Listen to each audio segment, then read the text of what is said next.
When I'm ready to retire in about 3 to 5 years, I want to be able to have the best retirement ever. I want to be able to do what I want to do, and that requires that I'm in the best shape possibly, physically, mentally, and financially. And I have developed a roadmap for being able to retire and have my best retirement ever. And in this video, I'm going to share with you things that I do on a daily basis that make it possible, hopefully, to have this wonderful, wonderful retirement.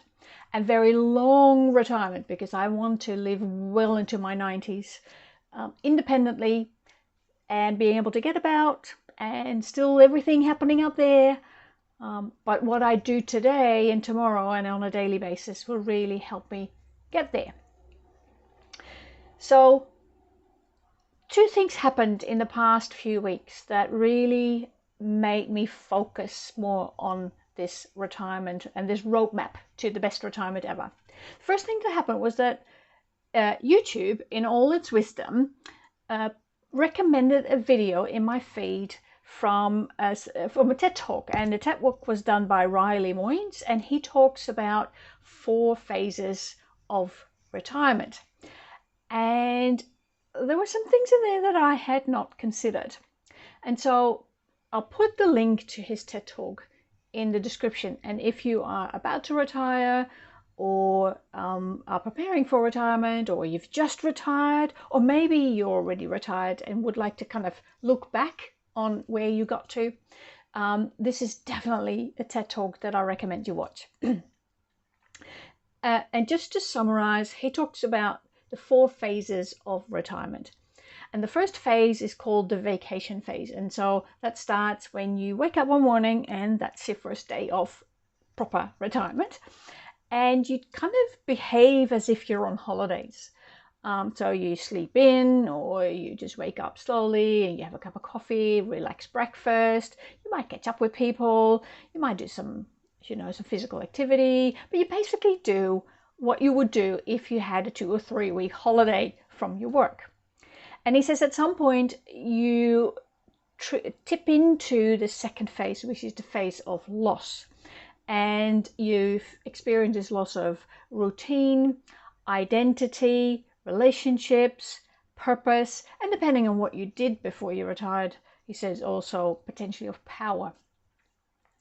And that can be a phase where you feel quite depressed, and you need to kind of get yourself out of that into phase 3, which is one of trial and error. And this is where you start to look, you do your pottery class, or you find a walking group, or you start to try out different activities to kind of find that a meaningful life again, that has purpose, where you feel you have an identity, where you have routine and you have relationships. And then once you find your new way in that, and you find your new way of filling your life, you get into this 4th stage, which is the one where you have reinvented yourself. And I thought that was really interesting, because I had not thought about this. Definitely not stage 2, this phase 2, where you feel this sense of loss. And that phase 3 kind of told me that you need to actively work towards a fantastic retirement. The second thing that happened was that I went away for a weekend with a very good friend of mine. We went to Canberra, excuse me, and we had one of those weekends where we went to see things, but it was also very relaxed. We went had lovely meals, and we had lots of laughter and good conversations where we put the worlds to right, and she's already retired. So she's a few years ahead of me, and she also has some physical difficulties, mobility issues, and I shared this video experience about the TED Talk with her, and so we got to talking about retirement, and she's been talking about the things she did on a daily basis, and I think she's in that trial and error phase and moving into reinvent. She works really hard on her health. She tries out new activities. She gets really involved in lots of things. She looks after the grandkids regularly. And really, she seemed to almost at that point where she'd worked out her fantastic retirement.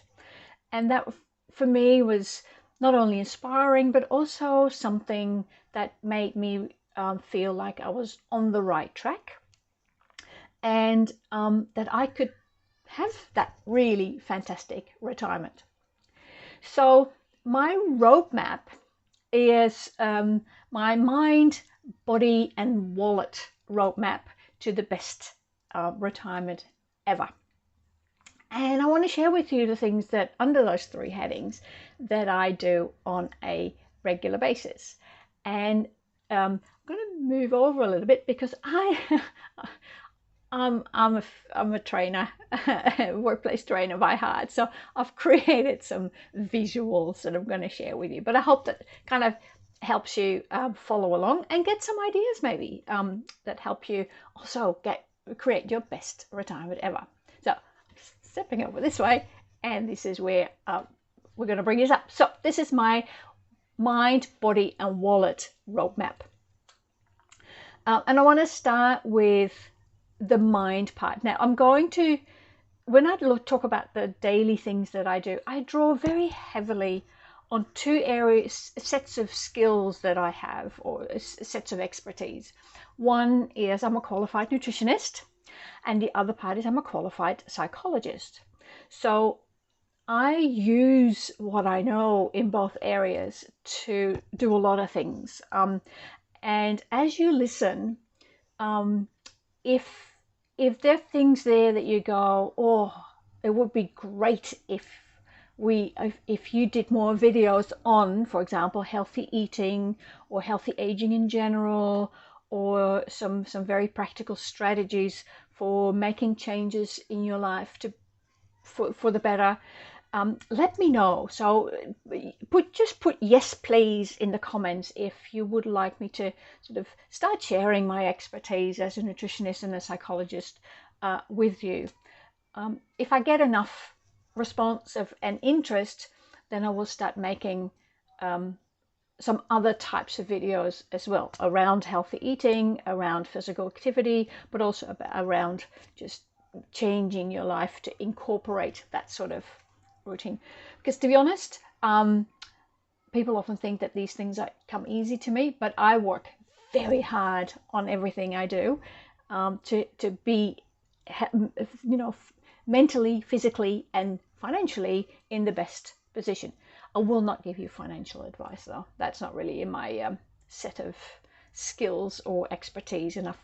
That should not be something I do.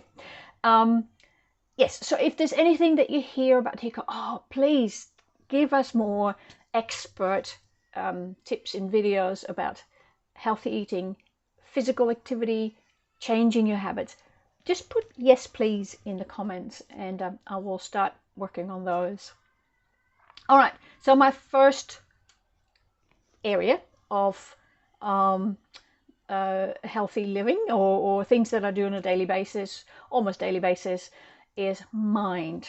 And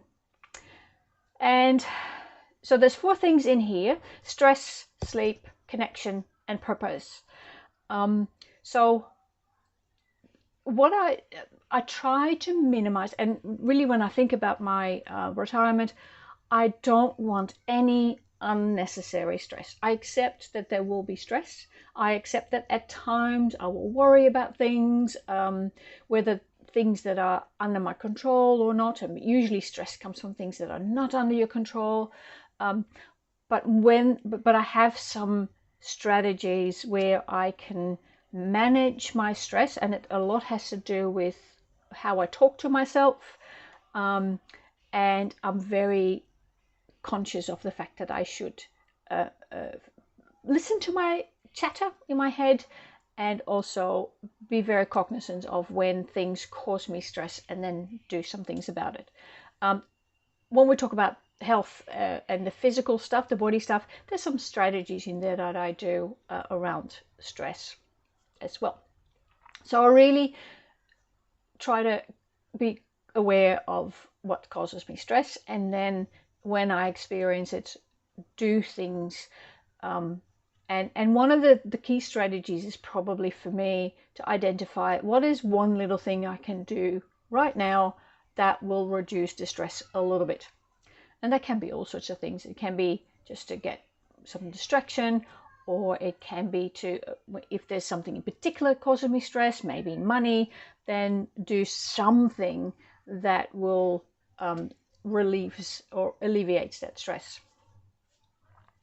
The second one is sleep. Now, I'm really lucky. I know that a lot of women, when they go through menopause, sleep becomes one of those elusive things. I'm a good sleeper. If I'm not stressed when I go to bed, I read a little for 10 minutes and then I'm out like a light. I tend to sleep between 6.5 and 8 hours. I have a smartwatch that tells me the quality of my sleep, and I have a lot of deep sleep and a lot of REM sleep. And I typically wake up I'll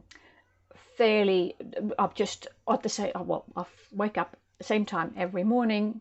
No longer able to sleep in as I used to when I was younger, but I get a good night's sleep.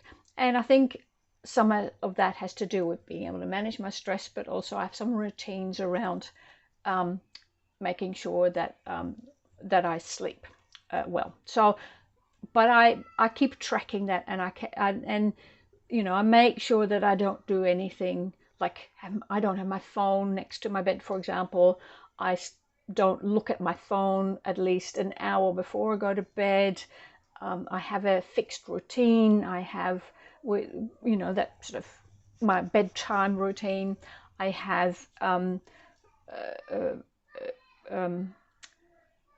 go to bed at the same time every night, and I wake up at the same time every day, every morning. So I have that routine. The only thing that sometimes interrupts my sleep is Oreo the cat, because she likes to, get attention at 3 o'clock in the morning. Then the next bit is connection. Now that's probably the one I struggle with the most. I know from the research that it is really important that as you get older, especially when you're single, that you can maintain strong relationships and have social connection. I'm an introvert. I like to be by myself. I love my own company. I love pottering around in my house, and I actually have to actively work towards seeing people, catching up with people, and maintaining those connections. That's a work in progress, and 2025, as I've decided, is the year where I'm going to get better at it and put more effort into staying connected to my friends. I don't have many close friends, but the ones that I have, I want to see more often, and also do some things that are not with people that are not necessarily friends, but that are social connections. Like I'm in a group where we go out to lunch at times, and I'm in a monthly book club at the library where I see people, but I have to work hard on that. So, and then the last one is purpose. And I'm trying to build some things in my life that I can keep doing going forward that will give me purpose. As you may know, I'm a nutritionist, and I run an online nutrition clinic for women with endometriosis. And I fully expect that even though at some point, according to my age, I will be retired, but I definitely will continue to work with women with endometriosis as a nutritionist, not full time and just bits here and there to give me that purpose. I hope that my YouTube channel here is also giving me purpose, and I might when I get closer to actual retirement, and so I have retirement income, to look at volunteering options or things like that. But I want to feel like I'm contributing still to the world at large. So that's what I do in the mind section. And a lot of strategies that I use there are things that I know as a psychologist that are important to do. So the second part is the body. I really, as I said, I want to live well into my 90s. I want to be a sprightly 90-year-old and older. I want to be able to still live independently. I want to be able to walk easily. I want to be able to, the brain to still work well. And so the two key things for me there are diet and physical activity. Now, of course, as a nutritionist, I have access to reliable scientific information about diet and healthy aging. And it really, for me, comes down to, I hate cooking, but I make all my meals. I use whole foods, fresh fruit and vegetables, good sources of protein. I drink lots of water. I don't eat a lot. I have very little sugar in my diet, no processed foods, etc. And that sounds easy, but it is hard work. And I have to rely on a lot of my strategies that I have as a psychologist to make sure that I stick to my diet. And the same with physical activity. I know I love physical activity. Two of the things that I do at the moment, I do a daily yoga session. Well, most days. I try not to force myself to every day, because I tend to get a bit obsessed when it comes to physical activity if I'm not careful. But I do, sometimes it's just a 15-minute session, sometimes it's half an hour session. I follow someone on YouTube who, she's in the UK, she's over 60, she's in her 60s, and she does yoga sessions for people over 60. It means I can do it at home, I can do it in the morning without having to go anywhere. And the other thing that I love doing is walking. I haven't done a lot over summer because it's been quite hot, but we're now in autumn and we're going to winter and then spring, so we get much nicer walkable temperatures. And so I'm going to get back into a daily walk, and I tend to, again, most days, kind of set it 5 days a week, and then I do that for an hour. And depending on my mood, if I go back to stress, if I'm feeling a bit down in the dumps, I have a playlist on Spotify, which is my happy playlist, and I put music on my ears and I listen to that while I walk, because otherwise, if I don't have music on my head, I tend to get into my head too much. So when I'm already worried or stressed, that's not a good thing to do. So remember, if you'd like more, you would like me to give tips and stuff about healthy eating, healthy aging, changing your habits to be healthier, put yes please in the comments, because I'm using this video a little bit to gauge interest in those sorts of topics, in addition to living in the tiny house. And then I've got my wallet. I also need a healthy wallet, because I don't need a lot of money, but I want to have enough money so that I don't have to worry about it, if that makes sense. I don't want to be, on a weekly basis going, I need to go to the supermarket, I need to buy groceries, but I can only buy oranges or bananas, but I don't have the money for both, something like that. Which, of course, in the current cost of living crisis it can be challenging. But in retirement, I don't want to have that if I can help it. I want to have enough money so that every few years I can go back to Europe to see my family.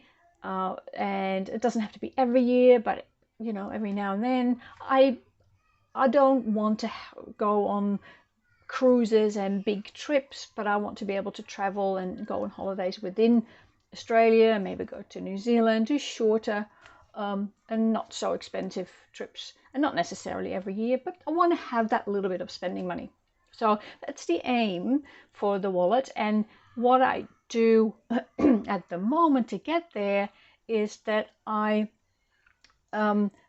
big one is, and if you've watched previous videos, the main reason for me to live in a tiny house on wheels was because I worried I would never be able to retire. And so now I own the house outright and I have no debt. That is the biggest chunk of my financial comfort. And that means that going forward, when I do retire, I have my built up pension fund, which is called, in Australia, is called your superannuation, which you build up as you work. And that will see me through for quite a while. And then I'm also eligible for the age pension. And so together with those two, I will be able to have a comfortable income, I think. But I'm also looking constantly at ways to have multiple sources of income. Even now, I don't work full-time in a job. As I said, I have a nutrition clinic, which is at the moment not very successful and doesn't produce a lot of income because a lot of people struggle to pay for these sorts of things, and they become luxuries if if the cost of living is so high. But I'm also a freelance instructional designer, although let me tell you, that is going to be, when I retire, the date that I can retire, that's the thing that goes. As soon as I don't have to do that anymore, it's going. But that's another thing that I do on an hour. Companies hire me on an hourly basis to create learning programs. And something else that I do, which is still, it's not a major source of income, but a couple of times a year, I am an exam invigilator. So for primary schools offer 2 tests to kids. One to get into a opportunity class when they're still in primary school, and the other test is for end of primary school to get into a selective high school. And that's twice a year. It's in May and in August, I think. And I supervise the exams that the kids do for it. A little bit of pocket money. And it's completely different. I don't really need to use the brain all that much. I'm sort of part of a team that people come and go a bit, but there's a bit of a core. So there's people that I have worked with before, and we kind of catch up. And it's something that is easy to do. Something different. So I'm always looking for something different to add to that, to have some extra income. And I think I will be able to. I will continue to do that into retirement, at least for a little while. But something that doesn't require an enormous amount of effort, doesn't require an enormous amount of time, but still kind of keeps me keeps me in touch with what's going out there in the world. So that is my roadmap to the best ever retirement. I want to be mentally strong. I want to be physically strong and healthy and prevent as many diseases and illnesses as I can. And I know I can't control it all, but I can certainly do my very best to reduce risk in that sense. And I want to have a very comfortable retirement, financially speaking, so that I don't have to worry about money. And that's my roadmap. So again, if you'd like me to give you tips and ideas from my expertise as a nutritionist and as a psychologist to improve your life, improve your diet, improve your health, please put in the comments, yes please, and I'll start to play around with it a bit. Next week, I was thinking, what did I need to talk about next? Anyway, next week's video, very different. I am going to show you how I got from the tiny house shell that I had built to what she's now like, a very comfortable, cozy home, because I did the fit out myself. and I had no DIY skills. So hope to see you then. Bye.